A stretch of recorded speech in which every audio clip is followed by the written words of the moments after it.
Hello everyone, welcome to only success. इस video में हम क्लास 9 हिंदी की जो बुक है कोर्स 20 स्पर्श का चैप्टर 1 दुख का अधिकार क्वेश्चन आंसर देखने वाले हैं। चैप्टर कंप्लीट है लर्नर बी पर। लिंक आप लोगों को डिस्क्रिप्शन में और कमेंट बॉक्स में पिन मिल जाएगा सारी की सारी बुक के चैप्टर्स का। तो देखिए, पहला क्वेश्चन है, हमें क्या करना है, निम्न प्रश्नों के उत्तर एक या दो पंक्तियों में यानी कि एक दो लाइन्स में देने हैं। क्वेश्चन है, किस व्यक्ति की पोशाक को देखकर, किसी व्यक्ति की पोशाक को देखकर हमें क्या पता लगता है। पोशाक यानी कि जो उस इंसान ने कपड़े पहन रखे हैं उनसे देखकर हमें क्या पता लगता है।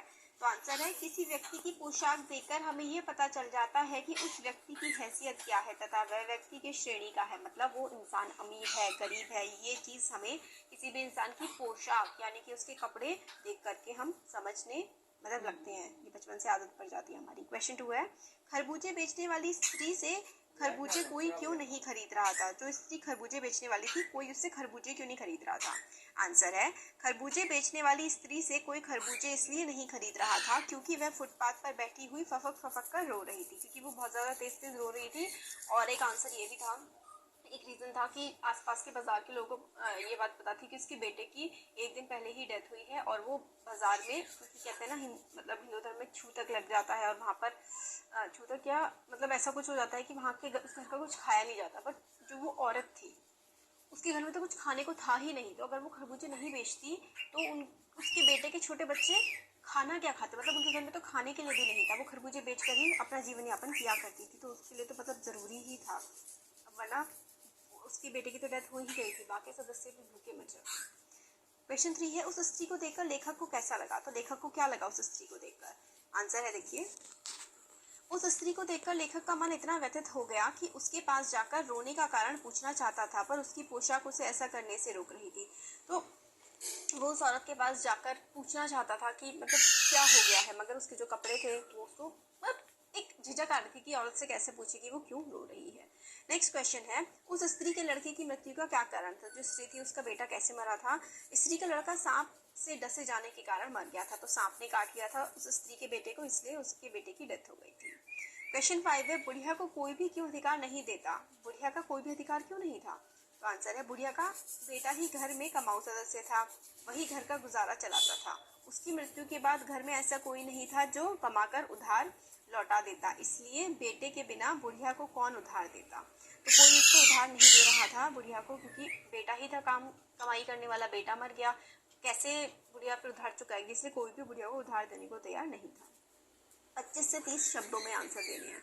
मनुष्य के जीवन में पोशाक का क्या महत्व है। तो पोशाक यानी कि जो कपड़े हैं उसका क्या महत्व है एक इंसान के, एक मनुष्य के जीवन में।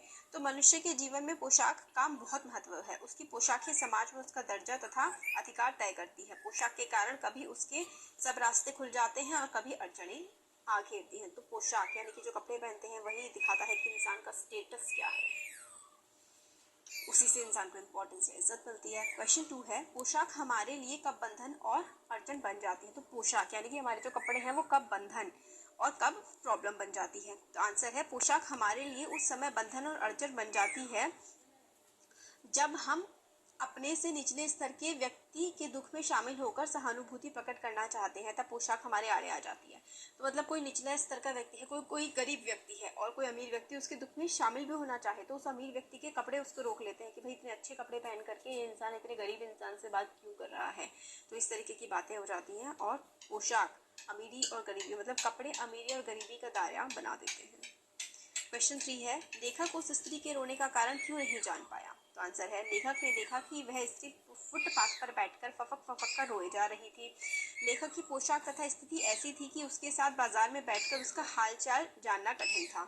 इससे उसे भी संकोच होता तथा लोग भी व्यंग्य करते, इसलिए वह चाहकर भी उसके रोने का कारण नहीं जान सका। तो लेखक ने अच्छे खासे मतलब कपड़े पहने हुए थे और वो स्त्री जो थी वो बहुत ज़्यादा गरीब थी और रो रही थी। तो लेखक ने सोचा कि मतलब मैं कैसे इस स्त्री से पूछूं और लोग क्या सोचेंगे अगर मैं पूछूंगा कि भाई क्यों रो रही है।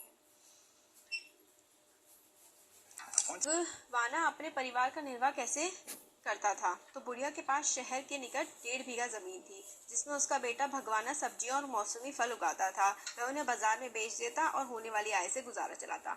तो बुढ़िया का बेटा जो है पास वाले शहर में, मतलब बुढ़िया के पास एक खेत था छोटा सा 1.5 बीघा, और उस पर अपनी वो खेती करके उसका बेटा पास के शहर में फल सब्जियां बेच देता था और अपना गुजारा चलाता था। लड़के की मृत्यु के दूसरे ही दिन बुढ़िया खरबूजे बेचने क्यों चल पड़ी? आंसर है, लड़के की मृत्यु के अगले ही दिन उसकी माँ के सामने पोते की भूख और बहू की बीमारी की समस्या आ खड़ी हुई। पोते पोतियां भूख से बिलबिला रहे थे और बहू बुखार से तप रही थी। घर में पैसा नहीं था, इसलिए वह मजबूरी में पुत्र शोक के अगले ही दिन खरबूजे बेचने चल पड़ी। बुढ़िया की बहू को बुखार आ रखा था, बच्चे भूख से रो रहे थे, तो बुढ़िया क्या करती, इसलिए वो खरबूजे बेचने चल पड़ी। क्वेश्चन 6 है, बुढ़िया के दुख को देखकर लेखक को अपने पड़ोस की संभ्रांत महिला की याद क्यों आई? तो अपने पड़ोस की संभ्रांत यानी कि बिल्कुल वेल एजुकेटेड या फैमिली वाली जो अच्छी महिला होती है, उनकी याद बुढ़िया के दुख को देखकर लेखक को क्यों आ गई? तो आंसर है, बुढ़िया का दुख देखकर लेखक को अपने पड़ोस की संभ्रांत महिला की याद इसलिए आ गई क्योंकि बुढ़िया अपने मृत बेटे का शोक ना मना सकी, जबकि उसके पड़ोस की संभ्रांत महिला अपने बेटे की मृत्यु के बाद 2.5 मास तक बिस्तर से भी ना उठ सकी थी।